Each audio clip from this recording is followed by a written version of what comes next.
Hello students, इस अध्याय जो सेकंड पढ़ रहे हैं पुष्पीय पौधों में लैंगिक प्रजनन, इसके अंतर्गत हम लोग जो है पिछले वीडियोस में परागण, उसके बाद परागण के प्रकार, इसके बाद हम लोगों ने लघु बीजाणु जनन, गुरु बीजाणु जनन और परागकण की संरचना, साथ ही बीजांड की संरचना के बारे में भी पढ़ा है। पिछले वीडियो में हम लोगों ने एक इंपॉर्टेंट क्वेश्चन पढ़ा था, भ्रूण कोश की संरचना। तो जितने सारे क्वेश्चन हम लोगों ने पढ़े हैं उनका आप लोगों को एक बार बेसिक जो है कंसेप्ट हम लोगों के पास क्लियर होना चाहिए। उसके बाद जो है हम लोग आगे वाले क्वेश्चन की तरफ बढ़ सकते हैं। मैंने आप लोगों को पहले बताया था कि ये जो पूरा आप लोगों का चैप्टर है ये एक पूरा लिंक है, एक साथ काम करता है। सारे जो क्वेश्चन होते हैं पीछे वाले वो आगे वाले क्वेश्चन के साथ लिंक होते हैं, जैसे कि आप लोगों ने ऐसा देखा भी होगा। आज का जो हमारा जो क्वेश्चन है वो है द्विनिषेचन का, जैसे हम लोग आज पढ़ने वाले हैं। ठीक है, स्टेप बाय स्टेप मैं आप लोगों को कुछ चीजें रिकॉल करता हूं, फिर उसके बाद हम लोग आगे बढ़ेंगे। हम लोगों ने देखा है कि पुष्प का जो जायांग है उस जायांग का निचला भाग कहलाता है, जो निचला फूला हुआ भाग, इसे हम लोग कहते हैं अंडाशय। इस भाग को हम लोग बुलाते हैं अंडाशय, और अंडाशय के अंदर बीजांड स्थित होता है। ठीक है, अंडाशय के अंदर क्या स्थित होता है? बीजांड। ये भी हम लोग पढ़ चुके हैं। और बीजांड के अंदर यहां पर पाया जाता है भ्रूण कोश। ठीक है, इसके बारे में भी हम लोग जो है अच्छे से पढ़ चुके हैं। अब आप लोगों को याद है कि परागण की क्रिया में परागकण जो होते हैं वो परागकोश से निकलकर कहां पहुंच जाते हैं? वर्तिकाग्र पर पहुंच जाते हैं। तो ठीक है, तो परागण की क्रिया में परागकोश कहां पहुंच गए? वर्तिकाग्र पर। अब परागकणों के बारे में एक और जानकारी जो आप लोगों को पता होनी चाहिए, मैं यहाँ पे आप लोगों को बता देता हूँ।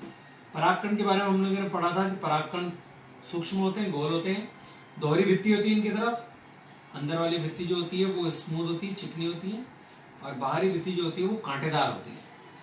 इसके अंदर एक बड़ा केंद्रक पाया जाता है। ठीक है, तो जब परागकण वर्तिकाग्र पर पहुंच जाते हैं तो ये केंद्रक जो है विभाजन करने लगता है, और विभाजन करके आगे चलकर दो नर युग्मकों का निर्माण करता है। ठीक है, कितने नर युग्मक? दो नर युग्मक।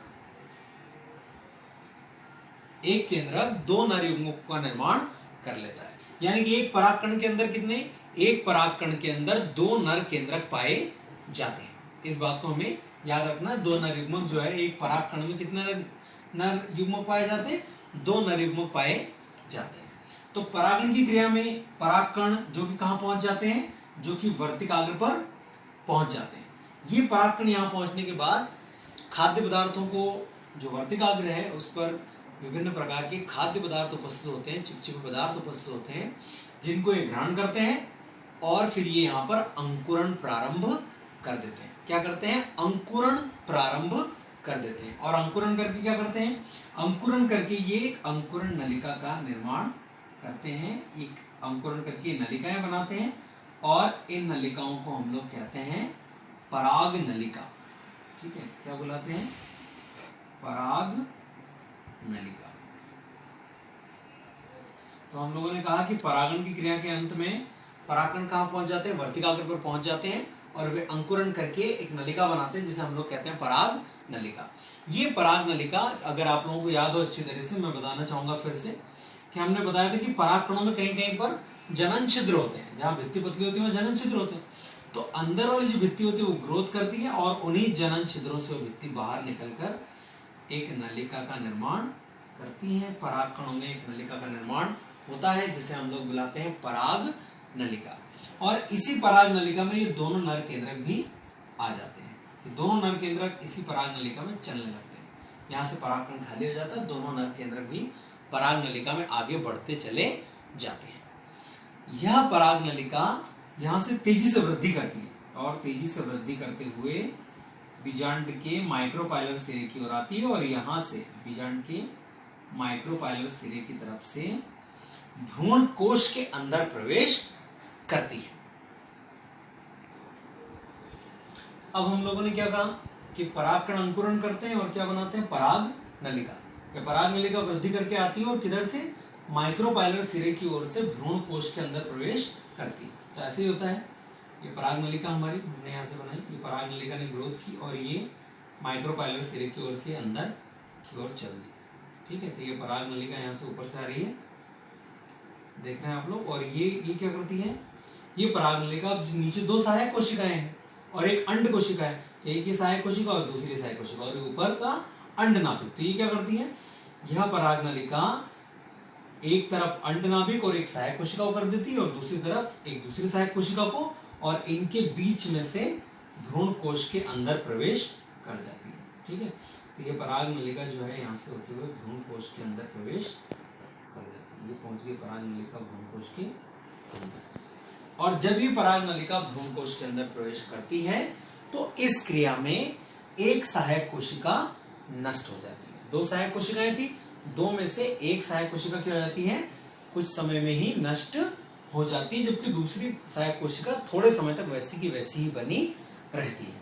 अब क्या होता है, हमने कहा था कि पराग नलिका के अंदर दोनों हमारे नर युग्मक भी होते हैं। तो जब पराग नलिका कहाँ पहुंच जाती है, भ्रूण कोश के अंदर। ये जो हमारी पराग नलिका है ये अब कहाँ पहुंच चुकी है, भ्रूण कोश के अंदर। तो इस पराग नलिका के अंदर हमारे दोनों जो है नर युग्मक भी हैं। तो फिर क्या होता है, फिर जब ये पराग नलिका भ्रूण कोश के अंदर चली जाती है तो इस पराग नलिका का आगे वाला सिरा फट जाता है और इसके फटने से हमारे दोनों नर युग्मक जो हैं वो बाहर भ्रूण कोश के अंदर स्वतंत्र हो जाते हैं। तो कहाँ पहुंच गए, हमने कहा कि परागकण ने अंकुरण किया, अंकुरण करके बनाई पराग नलिका, पराग नलिका बनी तो क्या हुआ, पराग नलिका बनी तो ये हुआ कि दोनों जो पराग नलिका है वो भ्रूण कोश के अंदर चली गई, अंदर जाके उसकी टिप जो आगे का सिरा है वो फट गया। फटने से दोनों नर युग्मक, ये जो है हमारे, ये क्या है, दोनों नर युग्मक जो है ये कहाँ चले गए, नर युग्मक भ्रूण कोश के अंदर चले गए। ठीक है, दोनों नर युग्मक भ्रूण कोश के अंदर पहुंच गए। अब क्या होता है, भ्रूण कोश के अंदर पहुंचने के बाद इनमें से एक नर युग्मक, ठीक है, इनमें से एक नर युग्मक जो है वो अंडनाभिक के साथ संयोजन कर लेता है, अंडनाभिक के साथ जुड़ जाता है, ये जुड़ गया और जुड़कर जायगोट का निर्माण करता है। ये है नर युग्मक और अंडनाभिक क्या है, अंडनाभिक मैंने आपको बताया था मादा युग्मक। अब आप लोगों को अच्छी तरह से पता है कि निषेचन की क्रिया में नर युग्मक और मादा युग्मक आपस में मिलकर एक द्विगुणित जायगोट का निर्माण करते हैं।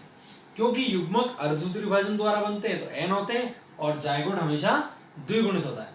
तो इनमें से एक नर युग्मक क्या करता है, अंडनाभिक के साथ संयोजन करके द्विगुणित जायगोट का निर्माण करता है और इसी क्रिया को हम लोग कहते हैं निषेचन या सिनगेमी। तो हम लोगों ने क्या कहा कि एक नर युग्मक अंडनाभिक के साथ संयोजन करता है और क्या बनाता है, जायगोट बनाता है। ठीक है, क्या बनाया इसने, जायगोट। और ये जायगोट कैसा होता है, ये जायगोट होता है हमेशा द्विगुणित, 2n होता है। तो एक नर युग्मक और एक अंडनाभिक आपस में मिलकर और अंडनाभिक आपस में मिलकर जो है द्विगुणित जायगोट का निर्माण करते हैं। इस क्रिया को हम लोग कहते हैं निषेचन। अब क्या होता है, अब भ्रूण कोश के अंदर जो एक सहायक कोशिका होती है वो भी इस क्रिया के दौरान जो है नष्ट हो जाती है। अब भ्रूण कोश के अंदर कौन बचा है, ये है हमारा द्वितीयक पोलर नाभिक जो पहले से द्विगुणित है। कैसा पोलर नाभिक है ये, द्वितीयक।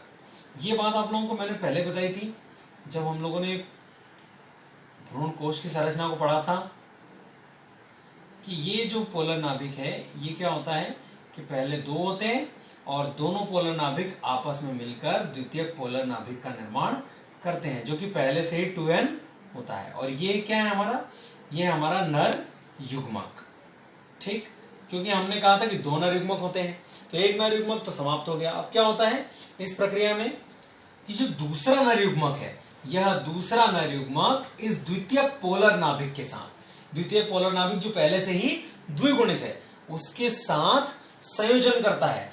तो द्वितीयक पोलर नाभिक 2n है और नर युग्मक n है और तीनों मिलकर एक त्रिगुणित संरचना का निर्माण करते हैं। देखिए यहाँ पे अंडनाभिक n था और नर युग्मक भी n था तो दोनों ने मिलकर क्या बनाया, जायगोट, जो कि हुआ 2n। लेकिन अब द्वितीयक पोलर नाभिक पहले से 2n है और नर युग्मक n है तो आपस में मिलकर ही क्या बनाएंगे, एक त्रिगुणित संरचना का निर्माण करते हैं जिसे हम लोग कहते हैं भ्रूण पोष। और इस क्रिया को हम लोग कहते हैं त्रिसंलयन।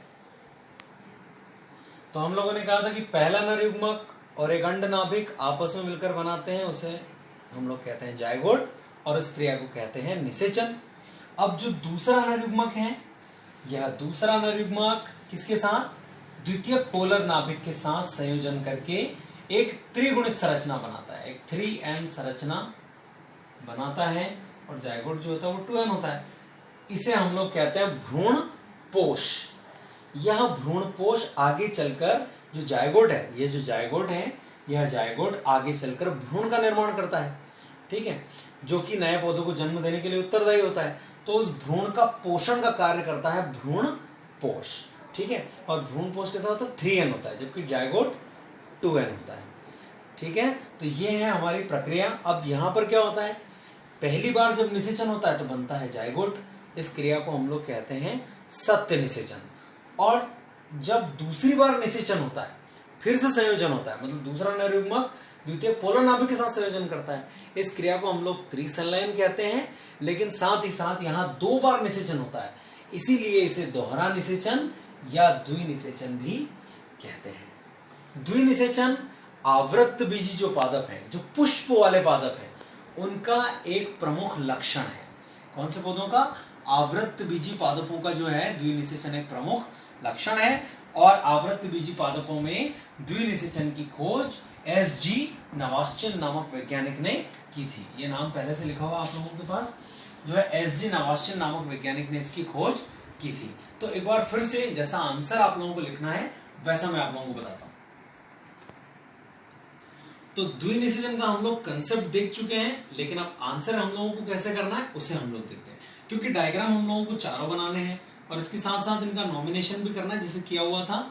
स्पेस कम होने के कारण हमने उनको हटा दिया है, लेकिन फिर से आप लोगों को नॉमिनेशन कर देना है जब आप बुक में बनाएंगे। 2 डायग्राम ऊपर और 2 डायग्राम उसके नीचे आप लोग बना सकते हैं, ठीक है। तो हम लोग द्विनिषेचन में क्या कहते हैं कि द्विनिषेचन आवृत्त बीजी पादपों का एक प्रमुख लक्षण है। इसकी खोज S.G. नवाश्चिन ने की थी। द्विनिषेचन की क्रिया किस प्रकार होती है, अब देखिए। परागण की क्रिया के अंत में, हम लोग थोड़ा शॉर्ट में बताएंगे इसको, कि परागण की क्रिया के अंत में जो परागकण वर्तिकाग्र पर पहुंचते हैं वे अंकुरित होते हैं तथा अंकुरित होकर पराग नलिका का निर्माण करते हैं। यह पराग नलिका भ्रूण कोश में प्रवेश करती है और प्रवेश करके दोनों नर युग्मकों को भ्रूण कोश के अंदर स्वतंत्र कर देती है, ठीक है। पराग नलिका चली और यहां से भ्रूण कोश के अंदर प्रवेश कर गई, और प्रवेश करके उसने क्या किया, दोनों नर युग्मकों को भ्रूण कोश के अंदर स्वतंत्र कर दिया। इनमें से एक नर युग्मक अंड नाभिक के साथ संयोजन कर जायगोट का निर्माण करता है, द्विगुणित जायगोट का निर्माण करता है, और इस क्रिया को हम लोग कहते हैं सत्य निषेचन या सिनगेमी। तथा दूसरा नर युग्मक, सेकंड नर युग्मक हमारा दूसरा मेल गेमेट, दूसरा नर युग्मक द्विगुणित द्वितीयक पोलर नाभिक के साथ, क्योंकि पोलर नाभिक पहले से द्विगुणित है, तो दूसरा नर युग्मक जो होता है वो द्वितीयक पोलर नाभिक के साथ संयोजन करता है और एक त्रिगुणित संरचना का निर्माण करता है, 3n संरचना का निर्माण करता है, जिसे हम लोग कहते हैं भ्रूण पोष। और इस क्रिया को कहते हैं त्रिसंलयन, क्योंकि यहां पर 2 बार निषेचन होता है, इसीलिए जो दूसरी बार निषेचन होता है उस क्रिया को हम लोग दोहरा निषेचन या द्विनिषेचन कहते हैं। तो ये है हमारा आंसर। इस प्रक्रिया के बाद में क्या होता है, याद रखना है, निषेचन की प्रक्रिया के बाद जो जायगोट होता है, यह जायगोट आगे चलकर भ्रूण का निर्माण करता है। बीजांड जो है, बीजांड बीज का निर्माण करता है और अंडाशय निर्माण करता है फल का, ठीक है। ध्यान से देख सुनिएगा। अगर हम लोग इसे सोयाबीन जो है उसके एग्जाम्पल द्वारा देखें, सोयाबीन के बीज में आप लोग देखते हैं कि सोयाबीन के बीज में काला बिंदु होता है, वो काला बिंदु कहलाता है उसका भ्रूण, वो काला बिंदु कहलाता है उसका भ्रूण, जो कि कौन बनाता है, जो जायगोट बनाता है। जायगोट बनाता है भ्रूण, उस काले बिंदु को हम लोग कहते हैं भ्रूण, और उसका निर्माण कौन करता है, जायगोट। अब बीजांड जो है वो बनाता है बीज, तो सोयाबीन का जो बाकी जो पीला बीज होता है वो कौन बनाता है, बीजांड। और बीजांड फिर स्थित कहां होता है, अंडाशय के अंदर, बीजांड का होता है अंडाशय के अंदर, तो अंडाशय बनाता है फल, और सोयाबीन का जो फल होता है वो होता है उसकी फली। तो फली जो है वो होती है अंडाशय, उसके अंदर होता है बीज जो होता है वो बीजांड होता है, और बीजांड के अंदर जो काला बिंदु होता है उसे हम लोग कहते हैं जायगोट या भ्रूण। ठीक है, तो ये हमारा इंपॉर्टेंट क्वेश्चन है द्विनिषेचन।